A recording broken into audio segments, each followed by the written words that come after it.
Hi, Embracing Only podcast family. This is Archita. We are introducing impact moments, actionable insights that highlight the best and powerful learning moments and wisdom from our past episodes of incredible guests. In this highlight reel, you'll hear leadership lessons from a combat veteran, taking action to be anti-racist, mastering workplace negotiations, leveraging your uniqueness for success. We'll take a topic and break it down in a short, snappy episode. So click on the link in the show notes to continue listening to these impact moments with our amazing guests.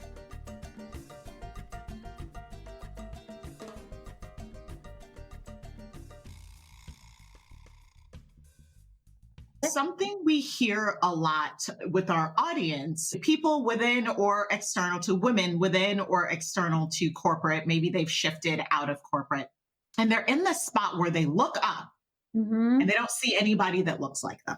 So to parallel to your analogy, it might be I look up and I see what I have described the cool kids, and the cool kids could be cool because they have power or they have subject matter expertise and you want to be a part of them.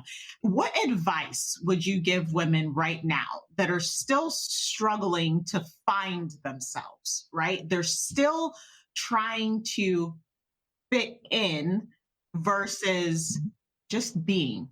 And being happy with being and being happy with finding the tribe that resonates with their being instead of trying to create this persona to fit into a space based on our perceptions. What would you say to those women? I think one main thing is, first and foremost, you get what you're looking for, right? So I think so often there's this selection bias, or there are many psychological biases that we all come to every scenario with.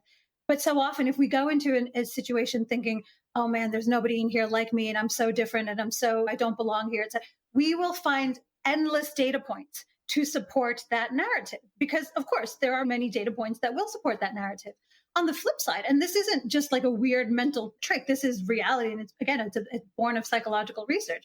If you go into a certain context thinking, I belong here and I am like the others here, it may not be obvious just yet how I am similar or why I do belong or how I do fit, but I'm willing to at least look for the data that supports that hypothesis. You will surprise yourself in realizing how much you do see and how much similarity you do find, because I will give you an extreme example. And actually, it's very personal in some ways too. When I served in one of the war zones, I spent a lot of time with our security contractors, partly because they were the ones who I needed to go out into the world with and to stay protected, and also just informally when we were on base and just chatting over meals and that kind of thing. And one of the things, superficially, we have nothing in common, right? I'm a nerd. I love getting degrees. I'm here in this very specific context as an analyst, as a briefer, as there for my mind, not my muscles, right? They are, of course, the opposite. They're the protectors. They're the ones who are there to physically provide security and all these other things. And yet, over the course of those conversations, they're not my natural people, right? But I was thrown into an environment where I think the percentage of men to women was like 95% men to 5% women, if even that much. And more often than not, my breakfast table, the cars that I was traveling in, all of those things were men from a very different world and context. And then you have conversations. And you realize that there are shared ambitions or shared insecurities or just shared outlooks on life. It's not always going to be the case, of course. But the reality is, if you are willing to look for the data, engage with other human beings, you can look for similar things. It's down to, I think, just realizing sort of one of the things that Archita said earlier is that everybody, or maybe Olivia, you said it, everybody is weird in some way, right? We're all trying to figure out like how we fit. And we're so focused on ourselves that it's hard to get the perspective that actually other people are going through that same process, because superficially they seem like they belong and they fit, but they are going through the same thing. And I cannot tell you the number, for example, of men, big, brawny, muscular, like seemingly cocksure men who I had conversations where they were having all kinds of relationship uncertainty and insecurity. Some of them had some serious weight issues and sort of body dysmorphia issues. Some of them were struggling with eating disorders. So these things that we project on others are so often just that. They're just projections, either projections of our own insecurities, projections of our own biases, et cetera, et cetera.